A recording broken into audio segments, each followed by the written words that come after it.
bienvenue à tous et à toutes pour ce nouveau rendez-vous hebdo. Blablacar, l'émission où l'on parle bien-être, ésotérisme, énergétique, psychologique, et où on aborde des sujets, où on fait de la lecture de l'inconscient, tirage de cartes, etc. Moi, c'est Adrien, magnétiseur masseur depuis 2019. Bonjour Audrey, bonjour Thomas. Comment vas-tu Thomas? Comment te sens-tu? Et ce soir, sujet du soir, nous allons aborder la question de la nuance, l'importance de la nuance en psychologie. Et du coup l'impact que ça a sur nos vies, sur nous-mêmes, autant intérieur qu'extérieur, pour nous positionner.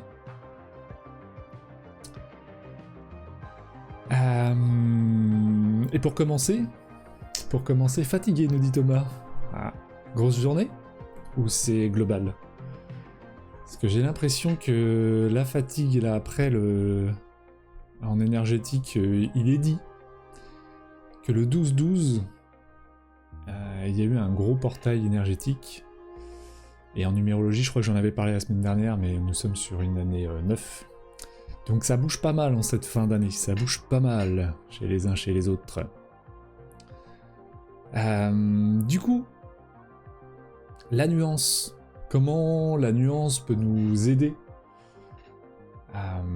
dans notre lien à nous-mêmes et donc au lien aux autres. Et à contrario, comment elle nous dessert si l'on n'a pas cette compétence et cette capacité à nuancer ce que l'on vit, ce que l'on ressent. Parce que ça permet aussi d'être beaucoup plus en lien avec l'autre. On va le voir. Qu'est-ce que ça vous évoque, vous, comme pensée, la nuance en psychologie dans ce que vous vivez au quotidien? Est-ce que vous avez l'impression d'être plutôt noir et blanc, plutôt nuancé, plutôt contrasté? Comment vous vivez les choses? Pour commencer, qu'est-ce que la nuance psychologique? Ah ouais, on va commencer par là, quand même, c'est la base, la nuance psychologique, c'est la capacité qu'a notre esprit d'intégrer plusieurs représentations, parfois contradictoires, du self, donc du soi, de l'autre et du monde. Donc c'est autant à l'extérieur qu'à l'intérieur. Comment intégrer qu'il y ait plusieurs pensées d'une même réalité ou d'une même chose. Interprétation, nous dit Thomas, entre autres, mais c'est un lien indirect. L'interprétation, c'est un manque de communication.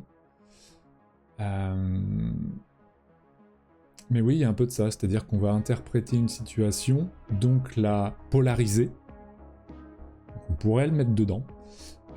Polariser une situation au lieu de la regarder sous différents angles. Et une situation peut provoquer plusieurs choses en nous. Voilà, donc on va voir, c'est tout ça. Donc on peut à la fois, par exemple, adorer, aimer quelqu'un, et en même temps que cette personne puisse parfois nous décevoir, ou nous faire de mal, même si c'est pas la personne directement qui nous fait du mal en général, mais voilà.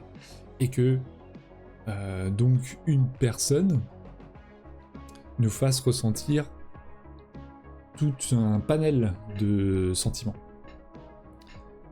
C'est pas juste on l'aime ou juste, voilà.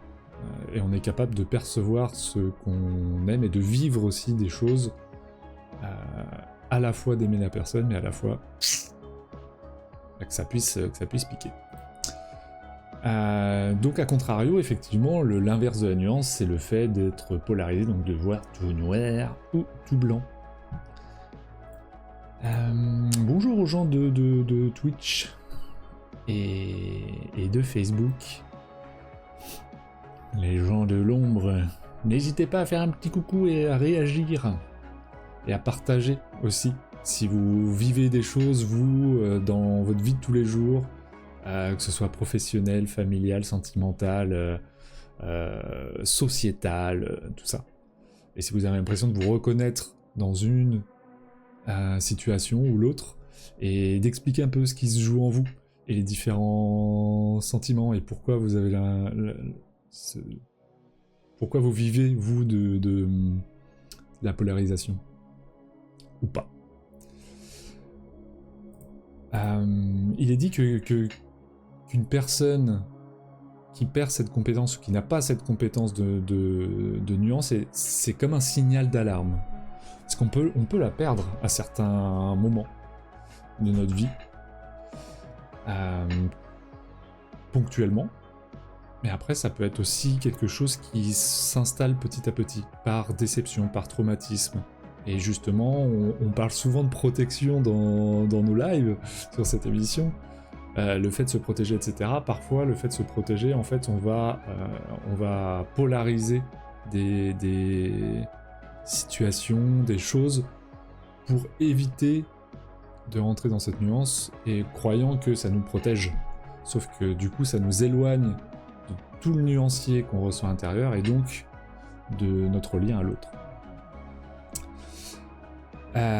Donc l'absence de nuance est un signal d'alarme sur la structure actuelle de notre psyché qui amène à une rigidité de son regard à l'extérieur et donc du moi aussi à l'intérieur. C'est oui, non, noir ou blanc. Faut savoir aussi d'où ça vient ça, l'absence de nuance, enfin la polarité, elle est induite quand on est petit. On est avec cette polarité bon ou mauvais. J'ai récupéré sur internet, c'était excellent l'exemple, j'ai adoré. Un enfant, quand il est face à sa maman, c'est pas il a sa maman qu'il aime et qui parfois est dure, c'est il y a la maman qui l'aime et la maman qui est dure.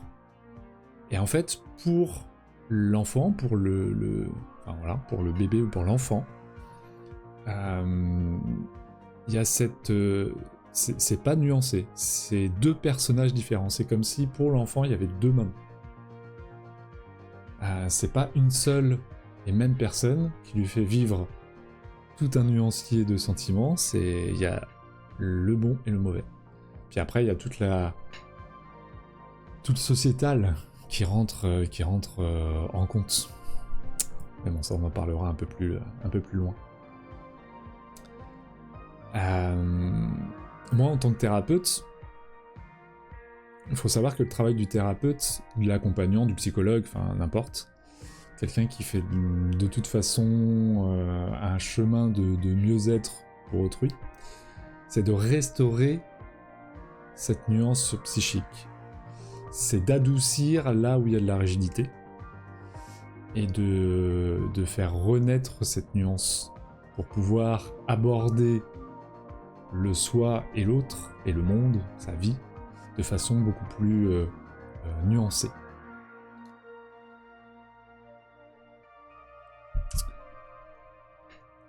Comment vous vous sentez, vous, en ce moment? Est-ce que vous avez l'impression de voir tout noir, tout blanc? On le voit beaucoup, on parlait du sociétal tout à l'heure. C'est vrai que le sociétal, aujourd'hui, on a tendance à polariser vachement. Il y a quelque chose où soit tu es pro, soit tu es anti. C'est comme si on n'en avait plus le droit, il fallait absolument intégrer un camp. Et que de ce camp naissait une rigidité de pensée. Or, et ça je le redirai tout à la fin, mais on peut avoir un avis et un positionnement sans pour autant être rigide dans sa façon de penser et de ressentir les choses.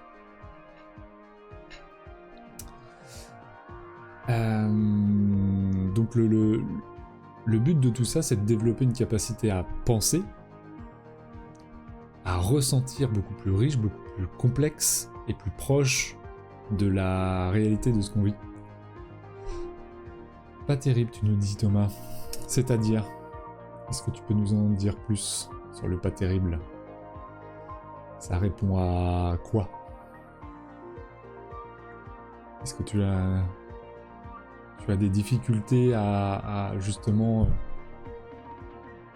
voir tout le nuancier qui se passe en toi, et que tu as tendance à voir les choses plutôt noir ou blanc? C'est de ça dont tu parlais? Il y a un exemple que j'utilise souvent en séance. Hello Marc. Que j'utilise souvent en séance à propos de la nuance. C'est que on parle souvent des qualités et des défauts, comme en entretien d'embauche ou j'allais dire dans des applis de rencontre ou autres, on est comme ça ou comme ça ou comme ça, enfin bref. Faut déjà savoir que les mots ont des valeurs qui résonnent différemment chez chaque personne. Donc c'est là où le nuancier il est super important, et que le nuancier ça veut dire avoir un vocabulaire plus riche pour être plus précis sur ce que l'on ressent à l'intérieur, pour pouvoir être en relation beaucoup plus profondément avec l'autre. Et l'exemple que je donne régulièrement, c'est que parfois il y a des personnes qui sont dites généreuses ou des personnes qui sont dites égoïstes. Et en fait, on est tous les deux. On est tous et généreux et égoïstes. C'est pas l'un ou l'autre, c'est pas polarisé.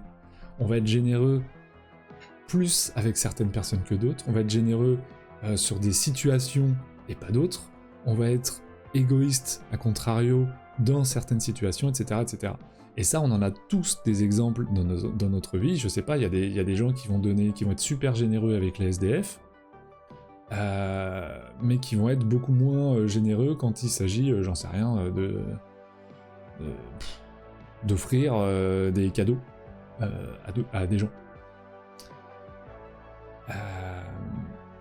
Et donc, on pourrait dire qu'il y a un côté un peu égoïste de pas offrir de cadeaux, alors que la personne elle est super généreuse à côté sur les gens qui sont dans le besoin, quoi. Moi, je vais être, si je prends mon exemple de moi-même, je vais être super généreux dans mon temps et dans l'écoute, dans ma disponibilité aux autres en général. Pas pour rien que je fais ce métier, hein. Et à la fois, je vais être égoïste sur des choses qui pourraient paraître sans intérêt. Prêter certains biens matériels, parfois j'ai l'impression que c'est mon objet, c'est à moi, j'ai pas envie de le prêter, quoi. Donc voilà. Donc on est les deux. Et c'est important de le voir en soi. Pour accepter aussi que l'autre puisse être parfois, dans certaines situations ou avec certaines personnes, plus généreux, et dans d'autres situations égoïstes. Ce qu'on accepte chez soi, ce qu'on voit chez soi, c'est beaucoup plus facile de l'accepter, je vais y arriver, chez l'autre. Thomas, tu nous dis... Hello Danaïs, comment vas-tu? Ah, t'as loupé tout le début. Allez donc. Je vais faire une petite session rattrapage. Thomas qui nous dit... surtout l'hiver. Ouais, alors... L'hiver, de toute façon, il y a quelque chose d'assez physiologique aussi, hein, du fait du manque de vitamine D, le temps d'ensoleillement qui n'est pas le même, notre travail aussi où, pour la plupart d'entre nous, on commence le matin, il fait nuit, on termine le soir, il fait nuit. Il y a tellement de choses que l'hiver, le corps et la psyché sont un peu plus au ralenti. Et on est moins nourri, on est moins dans le fait de... dans l'extérieur, le fait de profiter à l'extérieur, etc. Et c'est une invitation à l'introspection. Et ça, on n'a pas forcément hyper l'habitude, hyper le confort. Voilà, surtout dans nos temps actuels. On a du mal à être avec soi. Marc, je suis tellement parfait surtout. Bah oui. Alors, il y a l'exception qui confirme la règle. Marc est un être parfait. Voilà, il n'y a pas de débat. Quand il n'y a pas de débat, il n'y a pas de débat. Il y a des vérités qui sont absolues. Merci Marc de remettre l'église au milieu du village. C'est important de le souligner. Danaïs, hello, il est temps de coucher les enfants ce soir, c'était plus tard que d'habitude. Je vais tâcher de prendre le live en route. Yes. Ah ben en gros, pour refaire vite fait le parcours, on parle de la nuance psychologique et l'importance du fait d'avoir cette capacité à nuancer ses émotions, l'autre, le monde, ce qui se passe autour de nous, etc. Parce que ce qu'on accepte chez soi en nuance, on l'accepte chez l'autre aussi. Et la polarité n'amène, on le verra ça un peu plus tard, mais amène à la rigidité qui amène à des maux et physiques et psychiques. Et donc je disais que la nuance psychologique c'était la capacité qu'a notre esprit d'intégrer plusieurs représentations, parfois contradictoires, de soi-même, de l'autre et du monde. Et que l'absence de nuance était souvent un signal d'alarme sur la structure actuelle de notre psyché qui amène à une rigidité.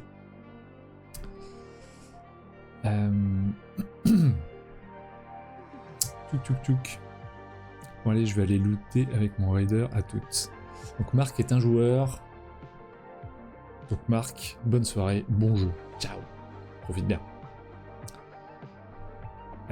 Comment on fait quand on a perdu un peu cette capacité et cette compétence de la nuance?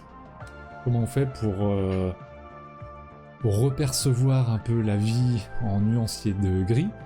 Si on oublie la couleur, hein, ça c'est autre chose.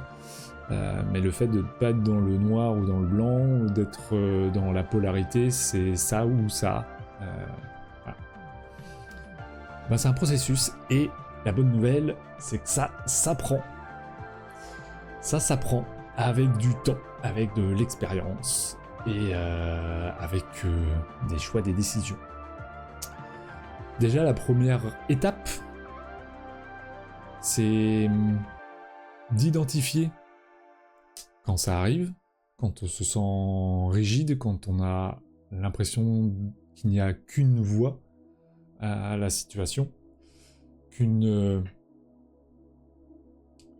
possibilité de penser. Donc c'est d'identifier ce qui se joue, surtout quand ça va mal, ce qui est derrière justement ce mal, derrière cette tristesse, derrière cette colère. Et il y a un outil qui est génial pour ça, que je conseille régulièrement en séance, qui est le tableau des émotions et des sentiments. Donc en gros, quand on se sent en colère, quand on se sent attaqué, quand on se sent voilà, triste, c'est de comprendre ce qu'il y a sous ce chapeau. Ça, c'est l'émotion. Donc le but, ça va être de comprendre la psychologie derrière cette émotion, donc le sentiment. Et l'exercice que je donne régulièrement, c'est ok, eh ben allez sur Google, vous tapez tableau des émotions sentiments, vous allez voir, il y en a plein, et vous allez tomber sur des tableaux entiers où il y a, je ne sais pas, 50, 100 sentiments différents.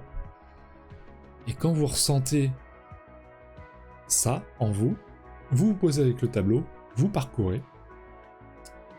Je dois l'avoir d'ailleurs dans mon classeur, mais je ne l'ai pas sous les mains.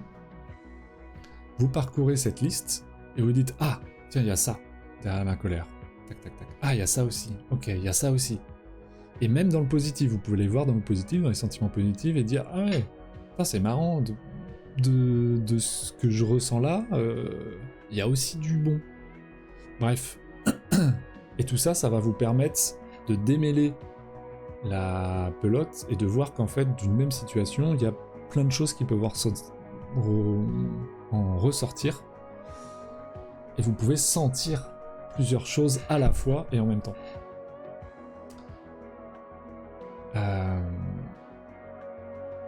Je pense à un exemple tout con.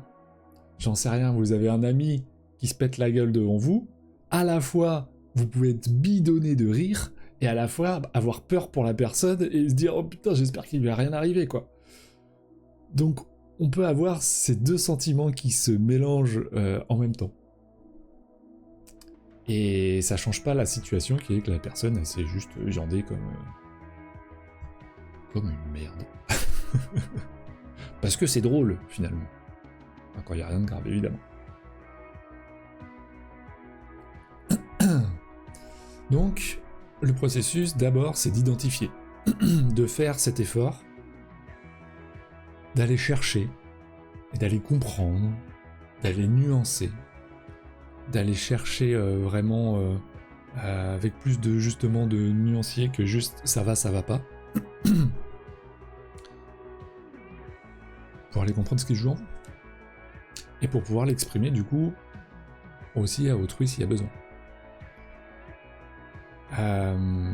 La deuxième étape, ça va être de différencier les teintes du vécu. Donc, d'abord on identifie, et après on différencie les choses. On parlait de la pelote de laine que l'on démêle. Donc ce fil-là va être comme ça, ce fil-là va être comme ça, tac tac tac tac tac.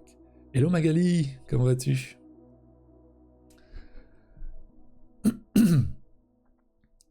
Ensuite, ça va être, une fois qu'on a fait ces deux étapes-là, ça va être d'intégrer l'ambivalence et accepter que l'on puisse ressentir plusieurs choses à la fois et que c'est normal. Et que c'est tout à fait normal. Donc c'est accepter ces sentiments contradictoires, parce que si vous l'acceptez chez vous, encore une fois, ça veut dire que vous allez pouvoir l'accepter dans ce monde. Parfois, on le voit bien, ce monde n'a, on le dit souvent, n'a pas forcément de sens. Alors qu'en fait, il y a plein de points de vue, et il y a un nuancier là-dedans à se dire, oui, ça n'a pas de sens sur ça, mais sur ça, ça peut se comprendre. Il y a un point de vue, je comprends pourquoi ils font ça. Ça veut pas dire que vous êtes d'accord. Attention.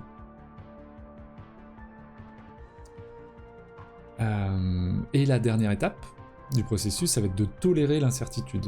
Parfois, justement, toute cette contradiction amène à de l'incertitude, le temps de démêler et le temps de pouvoir se positionner. Donc c'est tolérer l'incertitude et apprendre à vivre avec la complexité et apprendre cette complexité. Oui, pardon. Tolérer l'incertitude et apprendre à vivre avec cette complexité qu'est le monde, et l'humain, et la psychologie. Et en fait, plus vous serez à même d'accepter cette complexité, ces sentiments contradictoires, ce nuancier, plus en fait cette complexité va amener à une certaine simplicité. Et ça, c'est beau. Alors c'est pas toujours facile, ça veut pas dire qu'on y arrive tout le temps, ça veut pas dire que c'est pas une clé du bonheur absolu non plus, c'est pas tout ça. C'est juste pouvoir mieux vivre ce qui peut se passer dans le monde et se positionner.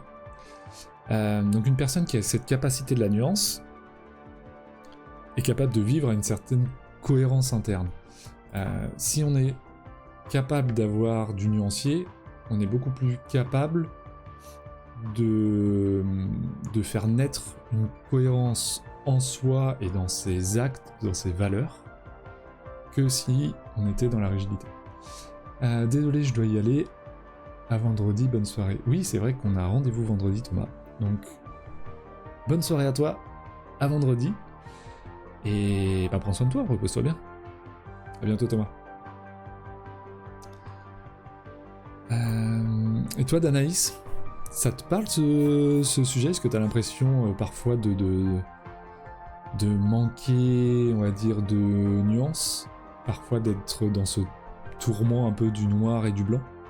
Quand on dit broyer du noir, ça vient de là quelque part, c'est que on n'est plus capable de faire naître de la nuance et on fait face à une espèce de rigidité comme si la situation n'amenait qu'à ça. Et ça, pas facile. Pas facile forcément d'en sortir. Donc, une personne qui a la capacité de nuance peut vivre avec une certaine cohérence interne, faire preuve de résilience.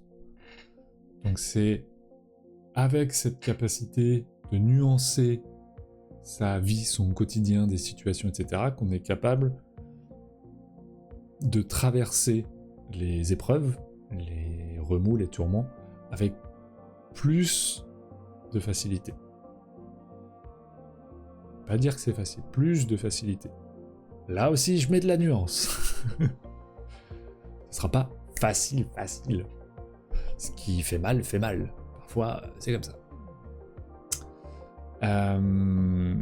Et aussi de maturité psychique relationnelle. Ah oui, une personne qui est capable de nuancer sa vie, ses propos, des situations, des sujets, etc., va être beaucoup plus apte à rentrer en relation avec l'autre, puisqu'il va être beaucoup plus à l'écoute, va faire preuve de plus de tolérance, de compréhension, et va finalement, pas forcément d'empathie à proprement dit, mais en tout cas, il va y avoir un effort dans le fait de comprendre le pourquoi. Danis nous dit « Maître de la nuance, je crois que j'y arrive plutôt bien, mais j'y arrive à travers une interprétation qui passe beaucoup par le mental, le contrôle, du coup c'est fatigant. » Alors, de toute façon, le fait d'agir, de réagir en nuance, c'est un travail au long cours, et quand on n'y est pas habitué, quand on est en processus, etc., c'est forcément fatigant puisque pas habituel. Donc on est obligé d'avoir une certaine attention sur la situation et le fait justement d'aller faire l'effort de. Et ça c'est tout à fait normal. C'est tout à fait normal.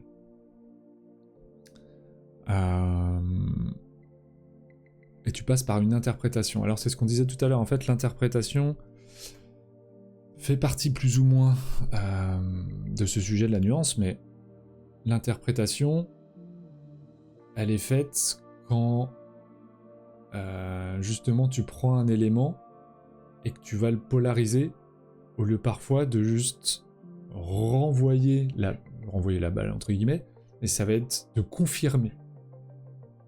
Ok, quand tu me partages ça, si j'ai bien compris, tu penses ça, tac tac tac tac tac. Ou est-ce que c'est ça, ou est-ce que tu peux m'en dire plus, etc., etc.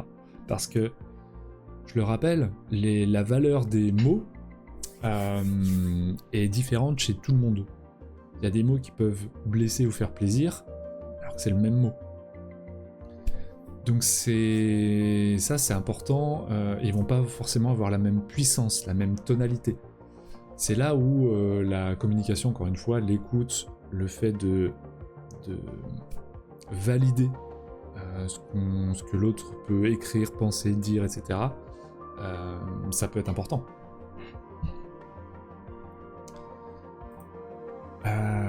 Tic tic tic. Donc quand tu es dans l'interprétation, et ben là tu peux faire continuer ton travail de la nuance et travailler sur le relationnel en utilisant tes propres mots. Tiens, quand tu dis ça, moi ça me fait ressentir ça, mais il y a ça aussi. Tiens, il y a ça et ça parce que ok, qu'est-ce que tu veux dire derrière? Enfin voilà, une phrase peut t'arriver et te faire ressentir plusieurs choses à la fois. C'est d'autant plus fatigant que mes interlocuteurs sont multiples tout au long de la journée. Ouais, ça c'est encore un autre, encore un autre sujet, ça. Encore un autre sujet. Mais ça peut être quelque part de la fatigue sociétale, quoi. Le fait de... Ouais, je comprends. À l'inverse, quand on n'a pas cette compétence de la nuance, si on peut noter ça comme une espèce de compétence, puisque si c'est quelque chose que l'on peut apprendre et développer, on peut mettre ça sous une compétence, c'est la route au comportement impulsif, c'est-à-dire aux réactions démesurées, au fait de dire « Ah non, mais tu peux pas dire ça, c'est comme ça. Ah, mais ça, t'as pas le droit de faire ça. Mais nénéné. » Enfin bref, tout ça. Les jugements directs fermes, parce que tout le monde juge, donc ça c'est normal, mais d'être enfermé dans un jugement et le polariser, ça c'est un problème. Ça peut être un problème. Ça peut se transcrire aussi sous forme de violence, et dans toutes ses formes. Que ce soit de la violence psychologique, émotionnelle, physique, ça peut être plein de choses. Toute forme de violence. Des crises psychiques aiguës, donc là-dedans ça va être dépression, ça peut être de l'angoisse plus, de l'anxiété, Voilà. Par exemple, en relisant le mot angoisse, je pense à ça. Quelqu'un qui a peur de quelque chose, de prendre l'avion par exemple, ne va pas être dans ce nuancier.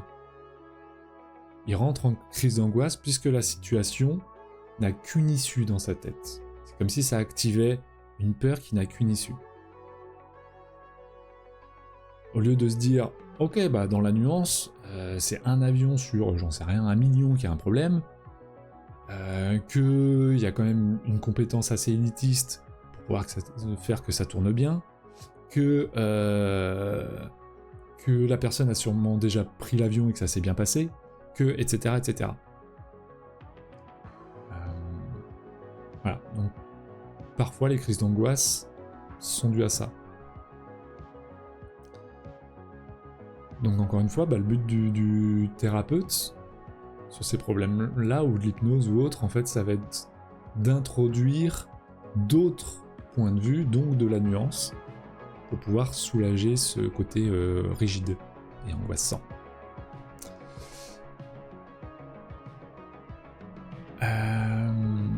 J'ai mis un attention. Attention.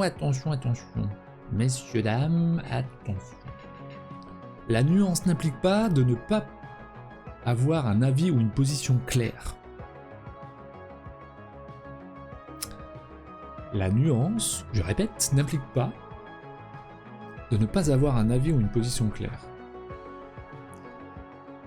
C'est pas parce que vous êtes nuancé dans votre ressenti, dans votre analyse, dans votre capacité à être en relation avec l'autre, de comprendre, etc., etc., que vous n'avez pas un positionnement par rapport à cette situation.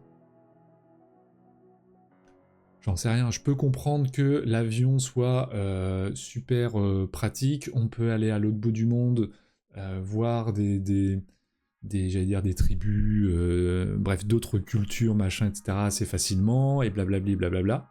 Mais, à la fois, moi, je ne prendrai pas l'avion pour ces raisons-là. Bonsoir Jenny, comment vas-tu? Tu as quitté le monde de l'ombre d'un côté pour te mettre dans la lumière.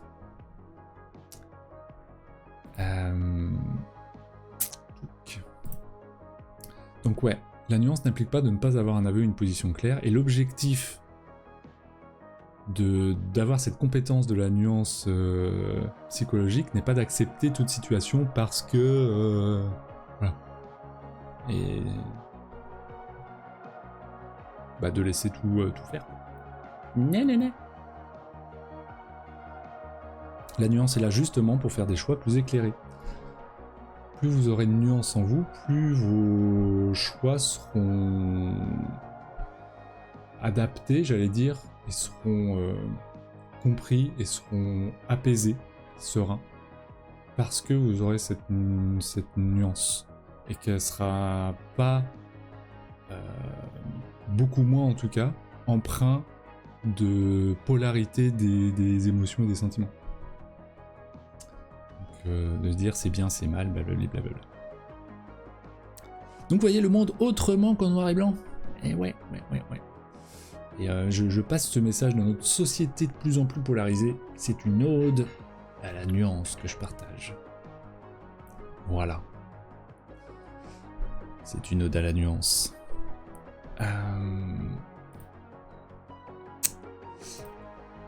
Je profite de souhaiter un bon anniversaire à cette dernière personne arrivée. Voilà. Comme ça, c'est dit. J'espère que cette nouvelle année sera pleine de belles choses.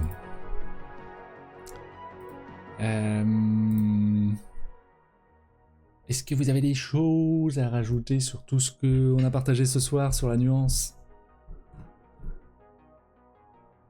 Donc je rappelle un petit peu notre capacité, c'est la capacité qu'a notre esprit à intégrer plusieurs représentations, parfois contradictoires, du self, donc de soi, de l'autre et du monde.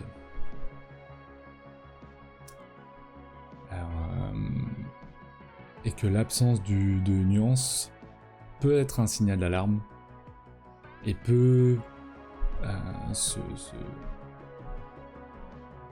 transformer en problème physique et psychologique. Voilà. Et nous enfermer dans notre lien à soi et donc aux autres. Sachez que moi, c'est des choses que j'aborde dans mes séances. Donc si vous avez la sensation d'être enfermé dans des situations personnelles, familiales, professionnelles, et que vous ne voyez que du noir et du blanc sur des situations, c'est comme ça, comment je peux faire, de toute façon, il n'y a qu'une seule sortie, etc., etc., eh ben, c'est quelque chose qu'on peut travailler ensemble de façon énergétique et psychologique. Voilà. Et bien maintenant, puisqu'on arrive à tranquillement à la fin du live, c'est que 40 minutes, mais écoutez, il y avait assez peu de personnes ce soir. Donc, je ne vais pas parler tout seul. Je vous propose 2 choses. Oh, hello, Cuisian. Oh, j'ai oublié ton prénom. Giuseppe, c'est ça? Bonjour, bonsoir. Bah, t'arrives à la fin du live, mais bonjour, bonsoir. Danaïs, j'ai l'impression que tu mets des mots sur le décodeur que j'utilise chaque jour au travail. Chouette. Très très chouette. Très content que ça puisse éclaircir un petit peu. Bah écoutez, ça va être l'heure du tirage de cartes. Qui veut une petite carte de la semaine du petit oracle message de vos guides d'Esteban Frédéric. Un petit message hebdo pour repartir avec. Qui veut, dites un mot magique et je vous tire une carte. Sachez que très bientôt je vais sortir les dates de ma formation en soins énergétiques, qui sera certainement en mai, en juin. Voilà, qui se déroulera sur a priori 2 week-ends, donc 4 jours. Et également, la semaine prochaine, je ferai un live où je ferai gagner une séance, soit énergétique, soit un massage d'1 heure. Et je ferai gagner une séance pour toutes les personnes qui seront là lors du live de la semaine prochaine. Et ouais, pour Noël, suivez les stories, vous en saurez plus. Alors, Danaïs, une petite carte. Ok. Est-ce qu'il y a quelqu'un d'autre qui veut une carte?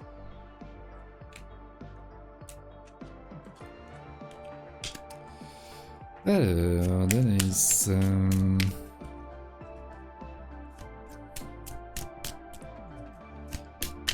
Danaïs... Et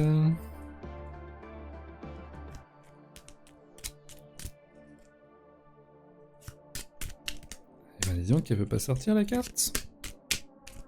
Ah. Collaboration créative. Tendez la main et elle sera reçue. Seul vous pouvez connaître de grandes réussites, mais si vous conjuguez vos forces et votre puissance créative avec une autre personne, vous atteindrez des objectifs qui vous semblent aujourd'hui inatteignables. À cette étape de votre vie, un partenariat s'impose. Vie de couple ou association professionnelle, votre avenir s'écrit à 2. Voilà Danaïs. Est-ce qu'il y a une autre personne? Si présente. Faites-vous connaître pour avoir votre carte. Et sinon, moi je vais déjà me tirer une petite carte, moi. Je vais me tirer une petite carte perso. Ah, pas de raison. Je t'en prie, Danaïs. Ah.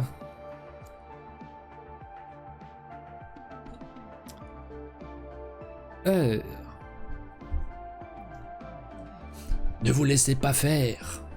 Des forces bloquantes agissent contre vous. Ouvrez les yeux. Ce qui apparaît comme de simples ralentissements dans votre vie est le fruit d'une volonté délibérée d'une ou plusieurs personnes. Vous devez faire entendre votre voix et vous faire respecter. Vous avez le pouvoir de desserrer les freins qui ralentissent votre parcours, mais pour cela, il faut que vous montriez que vous n'êtes pas dupe. Exprimez à ceux qui vous nuisent votre détermination à avancer coûte que coûte, malgré leur opposition. Eh ouais, j'avancerai quoi qu'il en soit vers le chemin de ma destinée. Ah, le monde et sa nuance, c'est beau. Eh oui, parfois traverser des moments beaux, mais à la fois il y a des choses qui font chier. Ou à l'inverse, parfois on traverse des moments difficiles, mais il y a de belles choses également. On se retrouve la semaine prochaine. Venez nombreux, nombreuses, pour pouvoir gagner un petit massage ou une petite séance d'1 heure. Donc ce sera lors du live de la semaine prochaine. Je ferai un petit tirage en live, petit tirage au sort. Je vous fais des bisous. Merci beaucoup pour les présents. Audrey, Marc, Danaïs, Thomas, Magali, Giuseppe et Jenny qui est passée. Merci à tous encore. Je vous fais des bisous. Prenez soin de vous. Soyez dans la nuance. Et ciao ciao.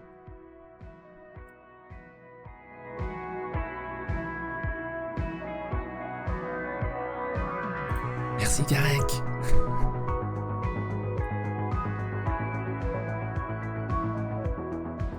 Et bisous Rom Rom.